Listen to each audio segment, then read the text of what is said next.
Phoenix friends എൻ്റർടൈൻമെൻറ്റിലോട്ട് ഏവർക്കും സ്വാഗതം.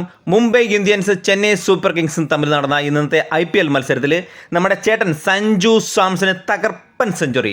Toss നേടിയ മുംബൈ ഇന്ത്യൻസ് ചെന്നൈനെ ബാറ്റിങ്ങിന് അയക്കുകയായിരുന്നു. അവരുടെ ആ തീരുമാനം ശരിവെക്കുന്ന രീതിയിലല്ല ചെന്നൈ ബാറ്റിംഗ് തുടങ്ങിയത്. കളിക്ക് വിപരീതം നമ്മുടെ ഋതുരാജ് ഗെയ്ക്വാദ് 14 ബോൾ 22 റൺസ് അദ്ദേഹത്തിൻ്റെ മോശമല്ലാത്ത ഒരു പ്രകടനം കാഴ്ചവെച്ചു. പക്ഷേ മറുതലക്കിൽ സഞ്ജു സാംസൻ്റെ തകർപ്പൻ വെടിക്കെട്ട് ബാറ്റിംഗ് ആയിരുന്നു. 54 ബോളിലാണ് അദ്ദേഹം 101 റൺസ് സ്കോർ ചെയ്ത് 10 ഫോറും 6 പടികൂറ്റൻ സിക്സുമായിരുന്നു.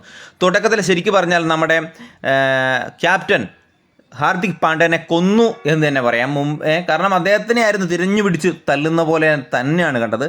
ആദ്യമൊക്കെ നമ്മുടെ ബുംറയ്ക്ക് അടി കിട്ടിയെങ്കിലും അവസാന ഓവറുകളിലൊക്കെ ബുംറ നല്ല ഓവറുകൾ ചെയ്ത് റൺസ് കുറച്ചിട്ടുണ്ട്.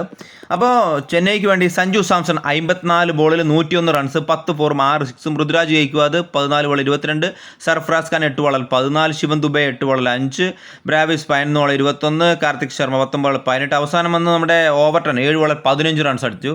ബൗളിങ്ങിൽ മുംബൈക്ക് വേണ്ടി ബുംറ 4 ഓവർ 31 റൺസ്, ഒരു വിക്കറ്റ്. ഹാർദിക് പാണ്ഡ്യ 2 ഓവറിൽ 38 റൺസ് അടിച്ചു. അതേപോലെ തന്നെ സാറ്റ്നർ 4 ഓവർ 44 1, കുമാർ 4 ഓവർ 37 2 എന്നിങ്ങനെയാണ് ബൗളിംഗ് നിരയിൽ അവർക്ക് വേണ്ടി ചെയ്ത്. ശരിക്കും പറഞ്ഞാൽ സഞ്ജുവിൻ്റെ ദിവസമായിരുന്നു. ചേട്ടൻ തകർത്തു എന്ന് തന്നെ പറയാം. കാരണം ഇന്നത്തെ കളി കണ്ടപ്പോൾ തന്നെ നമുക്ക് അറിയായിരുന്നു മികച്ച പ്രകടനത്തോടെ സഞ്ജു നല്ല ഒരു റൺസ് സെഞ്ചുറി അടിക്കണമെന്ന് ആഗ്രഹിച്ചിരുന്നു. അത് നടന്നു. അപ്പോൾ ഈ കളിയോടെ ശരിക്കും പറഞ്ഞാൽ ഓറഞ്ച് ക്യാപ്പ് സഞ്ജു ചേട്ടൻ്റെ തലയിൽ തന്നെ ഇരിക്കും എന്നുള്ള കാര്യത്തിൽ ഒരു സംശയമില്ല.